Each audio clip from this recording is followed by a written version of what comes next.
Hello dear students, welcome to my channel Maths Academy by Saurabh Parekh. In previous videos we have started a new chapter that is vector algebra. और vector algebra में हमने क्या-क्या discuss कर लिया था? Representation of vectors, types of vectors, okay? Vector joining two points, laws of vector addition, triangle law of vector addition, parallelogram law of vector addition. तो ये सारे टॉपिक्स अपन ने डिस्कस कर लिए थे. क्लियर हो रहा है सबको? ठीक है. वेक्टर इन कंपोनेंट फॉर्म डिस्कस किया था कि कंपोनेंट फॉर्म में वेक्टर को कैसे लिखते हैं. तो कैसे लिखते हैं? x i cap plus y j cap plus z k cap. Component form में दो वेक्टर दे रखे होते हैं तो उनका सम कैसे करते हैं, सब्ट्रैक्शन कैसे करते हैं, उनको किसी स्केलर क्वांटिटी से मल्टीप्लाई कैसे करते हैं. तो ये सारे टॉपिक्स अपन ने डिस्कस कर लिए थे. ओके. अब अपन इसी में अपन नेक्स्ट टॉपिक पढ़ते हैं. वो आता है बच्चों सेक्शन फॉर्मूला. क्या आता है? Section formula.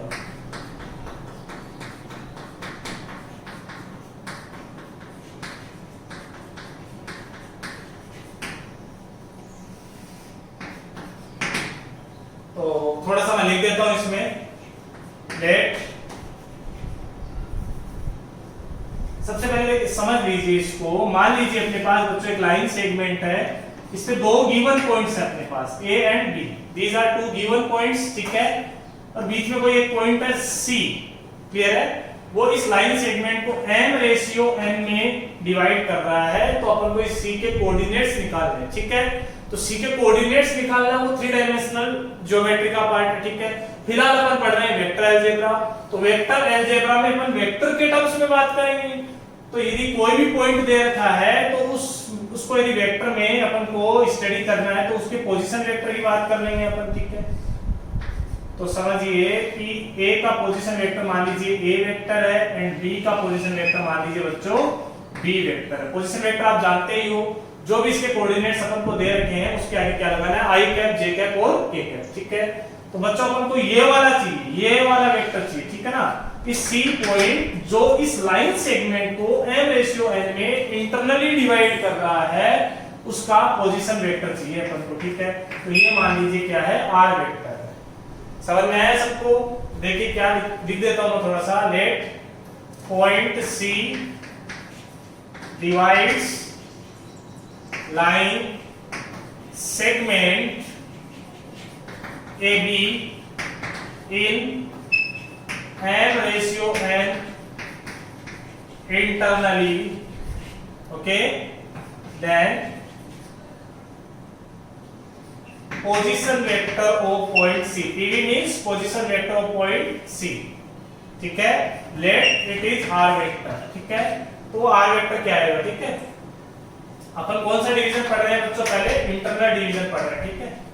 इंटरनल डिवीजन का मतलब अभी समझा था आपको. इंटरनल डिवीजन का मतलब होता है ये C पॉइंट है लाइन सेगमेंट AB के अंदर है. ठीक है ना. C पॉइंट बाहर नहीं है इससे. ठीक है. ये इंटरनल डिवीजन का मतलब होता है. ठीक है. तो अपन R वेक्टर का फॉर्मूला पढ़ना चाह रहे हैं. तो R vector is equal to आ जाएगा बच्चों. ठीक है. सेक्शन फॉर्मूला लगाना आपको. ये वाला रेशियो इस वेक्टर से मल्टीप्लाई होगा और ये वाला रेशियो इस वेक्टर से मल्टीप्लाई होगा. That will B m/b vector plus m/a vector upon में m प्लस n. ठीक है. ये आएगा R वेक्टर. ठीक है. अब मैं आपको थोड़ा सा और एक्सप्लेन कर देता हूं. देखिए m और n क्या है? m और n तो आपको रेशियो दे रखे हैं वो है. ठीक है. जैसे मान लीजिए आपको दे रखा 3:2. तो m तो 3 हो गया और n कितना हो गया? 2. ठीक है. a वेक्टर क्या है बच्चों? यहाँ पे a वेक्टर है position vector of point A. ठीक है. ये दोनों पॉइंट्स भी आपको क्वेश्चन में दिए हुए रहेंगे या फिर इनके पोजीशन वेक्टर्स गिवन रहेंगे आपको. क्लियर हो रहा है? B वेक्टर क्या है बच्चों? B वेक्टर है position vector of point B. Clear हो गया? R वेक्टर क्या है? जो कोऑर्डिनेट्स अपन को C पॉइंट के चाहिए ना उसका पोजीशन वेक्टर R वेक्टर है. ठीक है. तो R vector is position vector of point C which divides AB line segment in m/n. Clear हो गया होगा? ठीक है. अब इसमें एक नोट लिख लेते हैं अपन. एक point C is midpoint of line segment AB then point C क्या हो बच्चों, मिड पॉइंट हो। तो मिड पॉइंट वाले केस में ये डिस्टेंस यदि मान लो 2 रहेगी तो वो डिस्टेंस भी 2 रहेगी, तो दोनों का रेशियो 1:1 हो जाएगा। ये 10 है तो ये 10 है, तो 10:10 को अपन सिंपलीफाई करेंगे तो 1:1। तो यदि मिड पॉइंट है तो उस केस में m और n का वैल्यू क्या रख देंगे बच्चों 1 1। तो यहां से r वेक्टर का वैल्यू क्या आ जाएगा बोलो बच्चों, a vector plus b vector लिखो या b प्लस a लिखो, एक ही बात है। अपॉन नीचे 1 + 1 कितना 2, ठीक है। ये क्या है position vector of mid point, mid point का पोजीशन वेक्टर। ओके फाइन, मेरे ख्याल से आपको ये समझ में आया होगा। व्हाट इज ए वेक्टर, जो फर्स्ट पॉइंट है उसका position vector B vector, B point का पोजीशन वेक्टर, ठीक है। मिड पॉइंट का पोजीशन वेक्टर मींस अपन इस वाले वेक्टर की बात कर रहे हैं, ठीक है ना। यदि ये मिड पॉइंट है सी तो क्लियर हो गया। तो ये दोनों फॉर्मूले आपको अच्छे से याद रखने हैं, ठीक है। अब इसमें कुछ और बातें सीखते हैं अपन, ठीक है। इंटरनल डिवीजन हो गया और मिड पॉइंट वाली चीजें हो गई, ठीक है। अब बात करते हैं अपन आगे। देखो बच्चों इसमें ना बहुत सारे बच्चों के एक डाउट रहता है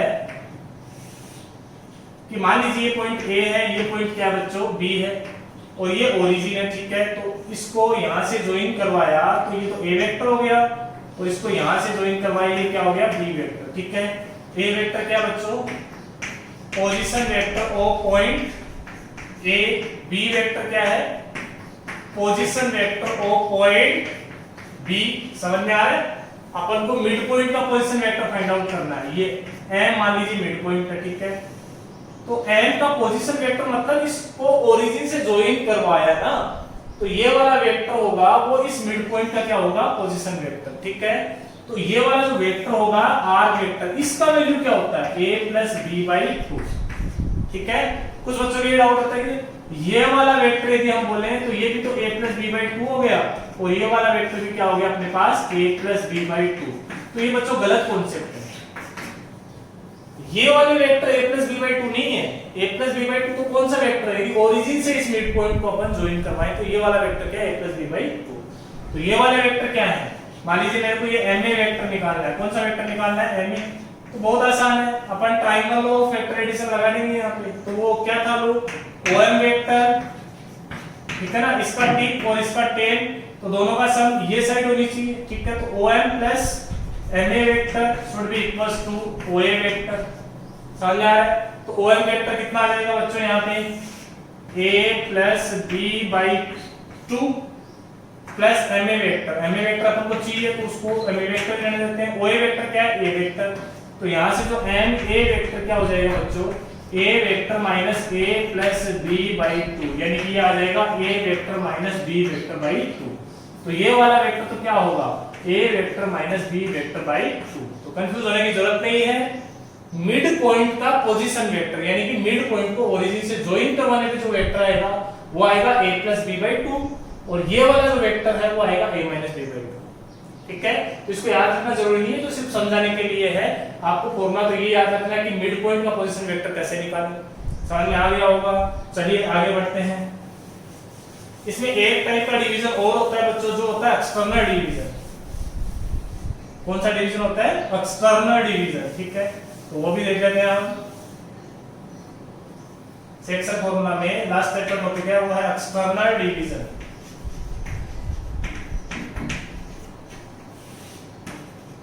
एक्सटर्नल डिवीजन का मतलब क्या होता है, अपन को क्वेश्चन में ए पॉइंट दे रखा है और बी पॉइंट दे रखा है। ये दोनों पॉइंट्स अपन को गिवन है। इस बार जो सी पॉइंट है बच्चों वो इस लाइन सेगमेंट से बाहर है। ये क्या बच्चों अपने पास सी पॉइंट है, ठीक है। और ये मान लीजिए क्या है ओरिजिन है, ठीक है। तो इसको यहां से ज्वाइन करवाएंगे तो ये आ जाएगा ए वेक्टर। इसको यहां से ज्वाइन करवाएंगे तो ये आ जाएगा बी वेक्टर। क्लियर है। और अपन को इस बार इस सी का पोजीशन वेक्टर चाहिए, ये आर वेक्टर है। समझ आ रहा है। और इसका सी का ए के साथ रेशियो क्या है एन और बी के साथ इसका रेशियो क्या है बच्चों एन, ठीक है। तो मैं लिख देता हूं point C divides line segment AB in n ratio n, then ठीक है position vector of point C that is R vector, ठीक है ना। इस C का पोजीशन वेक्टर R वेक्टर, उसका फॉर्मूला क्या होगा, जो इंटरनल डिवीजन था उसमें क्या था बच्चों प्लस आ रहा था और इसमें क्या आ जाएगा माइनस, बस इतना सा फर्क है। तो ये हो जाएगा m b vector minus m a vector upon में कितना m minus n, where m should not be equals to m. ठीक है, एम और एन बराबर नहीं हो सकते क्योंकि सी पॉइंट बाहर है तो कभी भी ऐसी पॉसिबिलिटी नहीं कि सी की इस बी से डिस्टेंस और सी की इस ए से डिस्टेंस इक्वल हो जाए। समझ लो, मैथमेटिकली देखोगे तो एम और एन बराबर हो गए तो नीचे जीरो कभी बन ही नहीं सकता। क्लियर हो रहा है? तो ये एक्सटर्नल डिवीजन का फॉर्मूला हो गया। अगेन मैं एक्सप्लेन कर देता हूं, बी वेक्टर क्या है, इस गिवन पॉइंट है जो दूसरा वाला है ना, ये क्वेश्चन में गिवन रहेगा, इसका पोजीशन वेक्टर है। ए वेक्टर क्या है, इस ए पॉइंट का पोजीशन वेक्टर है। ठीक है, कोऑर्डिनेट्स दे रखे हैं तब तो पोजीशन वेक्टर कैसे निकालेंगे, आई जे के लगा देंगे एक्स वाई जेड के आगे और पीछे प्लस का साइन। समझ रहे हो? और सीधा पोजीशन वेक्टर दे रखा है तब कोई दिक्कत ही नहीं है अपन को। ठीक है, एम और एन क्या बच्चों यहाँ पे रेशियोज है। ठीक है, तो आप नोट कर लीजिए वीडियो को पॉज करके। अब अपन करेंगे जितना भी अपन ने पढ़ा है अभी तक उस पे बेस्ड कुछ क्वेश्चंस करेंगे। ठीक है, तो तैयार हो जाए क्वेश्चन करने के लिए। ठीक है, तो देखिए कुछ बेसिक क्वेश्चन करेंगे बच्चों जो आपको बहुत आसान लगेंगे, लेकिन वो क्वेश्चंस करना जरूरी भी है। ठीक है, और फिर अच्छे क्वेश्चंस के लिए हमेशा मैं एक अलग वीडियो लेके आता हूं। ठीक है, तो उसमें आप अच्छे क्वेश्चंस देखोगे। ठीक है, तो चलिए स्टार्ट करते हैं कुछ questions. Find position vector of point C which divides line segment AB in 3:2 first internally, okay, and second externally, where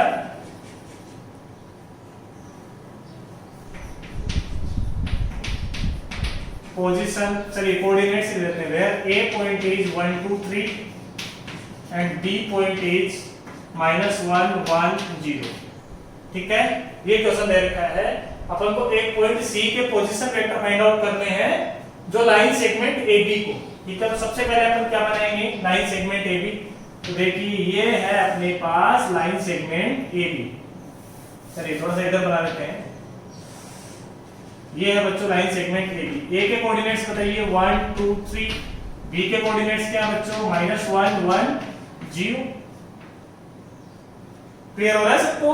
ठीक है, अपन को एक C पॉइंट के कोऑर्डिनेट्स फाइंड आउट करने हैं। तो ये पॉइंट C है जो इस AB लाइन सेगमेंट को कौन से रेशियो में डिवाइड कर रहा है, 3:2 में।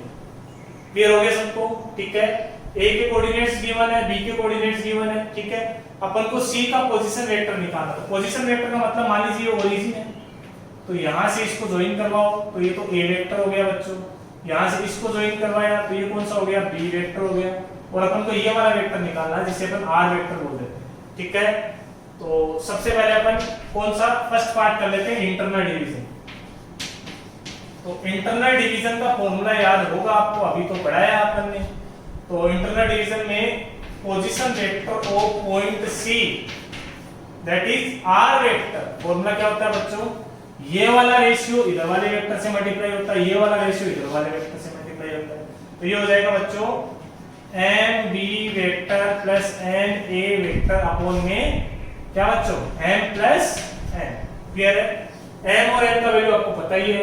M का वैल्यू कितना रख देंगे इसमें 3, N का वैल्यू कितना रख देंगे 2। अब बात करते हैं A वेक्टर और B वेक्टर की। तो आप सोचिए कि A वेक्टर क्या आएगा, सोच लिया। अब देखिए बोर्ड की तरफ, A वेक्टर क्या आएगा, A vector is position vector of this point. तो इसका पोजीशन वेक्टर कैसे लिखेंगे, I J और K लगा दो इसके आगे, तो हो जाएगा I cap plus 2J cap plus 3 times K cap. ठीक है, B वेक्टर बताइए क्या होगा, position vector of point B that will B -I cap plus J cap plus 0 K cap. लिखना जरूरी नहीं है। ठीक है, तो R वेक्टर क्या आ जाएगा बच्चों, R vector is equals to M कितना बच्चों 3 इनटू B वेक्टर कितना -I cap plus J cap plus N कितना है 2 इनटू A वेक्टर कितना है I cap plus J cap 2J cap plus 3K cap. Upon में कितना m प्लस n यानी कि 3 plus 2 that is 5। r vector is equal to कितना आ जाएगा बताइए। इसको अंदर मल्टीप्लाई किया तो ये हो गया -3i कैप प्लस कितना 3j कैप, ठीक है। इसको अंदर मल्टीप्लाई करो तो ये आ जाएगा 2i cap plus 4j cap plus 6k cap upon में कितना बच्चों 5। तो यहां से जो r वेक्टर का वैल्यू है वो आ जाएगा r vector is equal to -3i plus 2i that will be minus of i cap, ठीक है। 3j plus 4j that will be 7 times of j cap, ठीक है। और इधर k कैप को कुछ है ही नहीं, इधर कितना आ जाएगा 6 टाइम्स k कैप और अपॉन में कितना 5, ठीक है। तो ये आ गया अपने पास r वेक्टर, क्लियर है। अच्छा एक क्वेश्चन और है मेरा, क्या इस r वेक्टर को देख के आप इस c पॉइंट के कोऑर्डिनेट्स पहचान सकते हो? तो वैसी बात है, r वेक्टर क्या है इस c का पोजीशन वेक्टर है। तो पोजीशन वेक्टर कैसे बनता है? जब कोऑर्डिनेट के आगे i कैप j कैप और k कैप लगाते हैं अपन, समझ आ रहा है सबको। तो अपन कोऑर्डिनेट्स की बात करें तो i कैप का कोएफिशिएंट कितना है -1/5, तो c के कोऑर्डिनेट्स क्या आ जाएंगे बच्चों -1/5, ठीक है। 7/5 और 6/5 ये c के कोऑर्डिनेट्स हैं, क्लियर है। इस क्वेश्चन को आप पहले कोऑर्डिनेट निकालते हैं और उसके बाद में पोजीशन वेक्टर निकालते, ऐसे भी कर सकते थे। समझ में आया होगा मेरे ख्याल से, ठीक है। आगे बढ़ते हैं अपन, ओके ओके। अपना नेक्स्ट पार्ट क्या बच्चों, एक्सटर्नली। तो एक्सटर्नल डिवीजन में सिर्फ अपन को क्या करना पड़ेगा, बीच में क्या लगा देंगे अपन माइनस साइन, ठीक है। तो देखिए कर लेते हैं अपन इस क्वेश्चन को भी, आप नोट कर लीजिए इसको, वीडियो को पॉज कर। अपन एक्सटर्नल डिवीजन की बात और कर लेते हैं इसमें।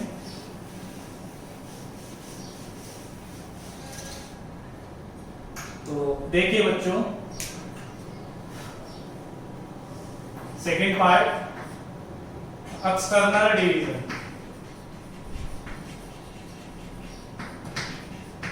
ठीक है, तो इसमें क्या है कि ये a है और ये बच्चों b है, ठीक है। ये 1 2 3 है और b क्या है बच्चों -1 1 0, ठीक है। c पॉइंट बाहर है, ये पॉइंट c है, ठीक है। और इसका a के साथ रेशियो कितना है 3 है और b के साथ इसका रेशियो बताओ कितना है 2 है। समझ में आ गया। और ये है अपने पास ओरिजिन, इस ओरिजिन को यहां से मिलाएंगे तो ये a का पोजीशन वेक्टर a वेक्टर मान लेते हैं, b के पोजीशन वेक्टर को b वेक्टर मान लिया और अपन को ये वाला वेक्टर चाहिए r वेक्टर, ठीक है।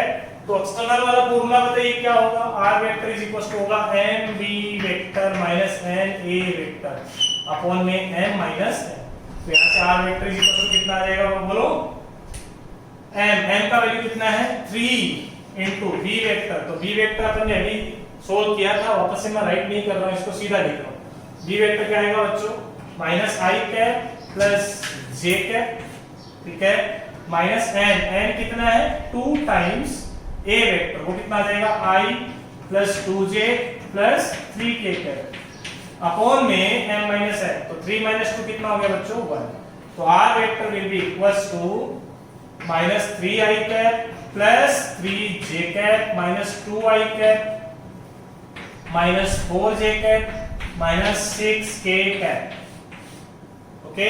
अपॉन में 1 लिखना जरूरी नहीं है, ठीक है, ओके। चलते हैं आगे। Hence r vector is equal to क्या आ जाएगा -3i - 2i that will B -5i cap 3j - 4j, ये हो जाएगा माइनस का j कैप और k कैप का कुछ है नहीं यहाँ पे, बस यही है, तो ये हो जाएगा माइनस का 6k। तो ये आ गया अपने पास एक्सटर्नल डिवीजन के लिए पॉइंट c, ओके। तो बच्चों मेरे ख्याल से आपको ये इंटरनल डिवीजन और एक्सटर्नल डिवीजन दोनों समझ में आए होंगे। चलिए अब अपन कुछ क्वेश्चन सॉल्व कर लेते हैं।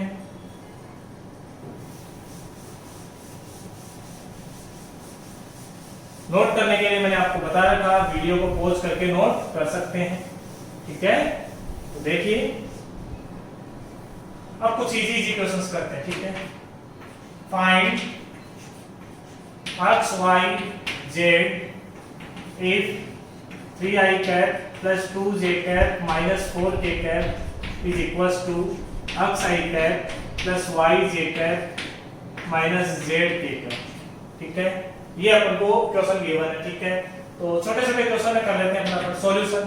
कैसे फाइंड आउट करेंगे बच्चों, दोनों वेक्टर के बीच में इक्वल का साइन है यानी कि वेक्टर इक्वल है, ये वेक्टर कंपोनेंट फॉर्म में दे रखा है, ये वेक्टर कंपोनेंट फॉर्म में दे रखा है। तो कंपोनेंट फॉर्म में इक्वलिटी कैसे चेक करते हैं अपन, आई कैप जे कैप और के कैप के coefficient should be equal.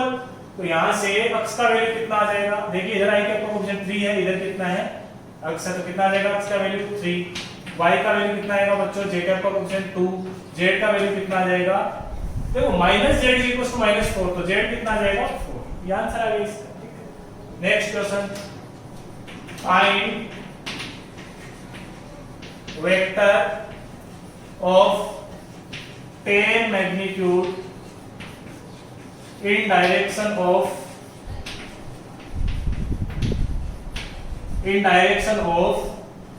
a vector is equals to I cap minus 2j cap plus 3 times k cap। ठीक है, तो देखिए इस क्वेश्चन को कैसे सोल्व करेंगे अपन को वेक्टर फाइंड आउट करना है कितने मैग्नीट्यूड का, 10 मैग्नीट्यूड का। ठीक है, तो कैसे करेंगे, ए वेक्टर है i cap minus 2j cap plus 3k cap. ठीक है, तो सबसे पहले अपन यूनिट वेक्टर फाइंड आउट करेंगे इसका। A vector is equals to i cap minus 2j cap plus 3 times k cap. Clear है, तो unit vector along A vector that is a cap, तो a कैप बराबर कितना आ जाएगा बच्चों, a वेक्टर अपॉन में magnitude of a vector is equals to, a vector क्या है i cap minus 2j cap plus 3k cap upon में a वेक्टर का मैग्नीट्यूड क्या हो जाएगा, अंडर रूट ऑफ 1 का स्क्वायर माइनस 2 का स्क्वायर 4 प्लस 1 5 प्लस 9 14। क्लियर हो गया। ठीक है, देखो अपने किया क्या है, ये a वेक्टर था, इसका मैग्नीट्यूड रूट 14 यूनिट्स था। ठीक है, इसको अपन ने क्या बना लिया बच्चों, यूनिट वेक्टर, तो इसका मैग्नीट्यूड कितना हो गया 1 यूनिट। अब जितने भी मैग्नीट्यूड का वेक्टर चाहिए इसी डायरेक्शन में उतने से उसको मल्टीप्लाई कर देंगे। क्लियर हो गया, तो क्या करेंगे अपन, वापस से समझ लीजिए, इस वाले वेक्टर का मैग्नीट्यूड रूट 14 था। ठीक है, इसको यूनिट वेक्टर बनाने के लिए अपन ने रूट 14 से डिवाइड कर लिया। क्लियर हो गया, तो अब इसका मैग्नीट्यूड कितना आ गया बच्चों, 1 यूनिट आ गया। समझ में आ गया। ठीक है, अब 1 यूनिट के वेक्टर को कितने भी कोई भी नंबर से मल्टीप्लाई करो उतने ही मैग्नीट्यूड का वेक्टर आ जाएगा। जैसे इसमें 10 मैग्नीट्यूड का चाहिए, तो इसको 10 से मल्टीप्लाई करेंगे तो इसका मैग्नीट्यूड कितना हो जाएगा 10। समझ रहे हो, ये पढ़ाया हो आपको कि जब भी वेक्टर को स्केलर क्वांटिटी से मल्टीप्लाई करते हैं तो उसका मैग्नीट्यूड उतने टाइम्स हो जाता है। ठीक है, तो यहां से अपन ने क्या किया, vector of magnitude 10 units in direction of a vector will be equals to 10 times a cap, तो हो जाएगा 10 into I cap minus 2j cap plus 3k cap upon में कितना बच्चों, रूट ऑफ 14। ये आंसर आ गया। ठीक है, 10 को आप अंदर मल्टीप्लाई कर सकते हैं। तो मेरे ख्याल से आपको ये क्वेश्चन अच्छी तरीके से समझ में आया होगा। चलिए आज के वीडियो में हम इतना ही पढ़ेंगे। इन नेक्स्ट वीडियो अपन इस वेक्टर का इंट्रोडक्शन खत्म करेंगे और साथ में मैं आपके लिए लेके आऊंगा कुछ और बहुत अच्छे क्वेश्चंस। ठीक है, आपको यदि कोई भी प्रॉब्लम आती है तो आप वीडियो के नीचे जाके कमेंट्स में कमेंट कर सकते हैं। ठीक है, उसके लिए मैं एक अलग से वीडियो बना लूंगा। ठीक है, तो उससे आपके डाउट्स क्लियर हो जाएंगे। ठीक है, यदि मेरे वीडियोस पसंद आ रहे हैं तो आप लाइक कीजिए, शेयर कीजिए और मेरे चैनल को सब्सक्राइब कीजिए। आपका बहुत बहुत धन्यवाद देखने के लिए।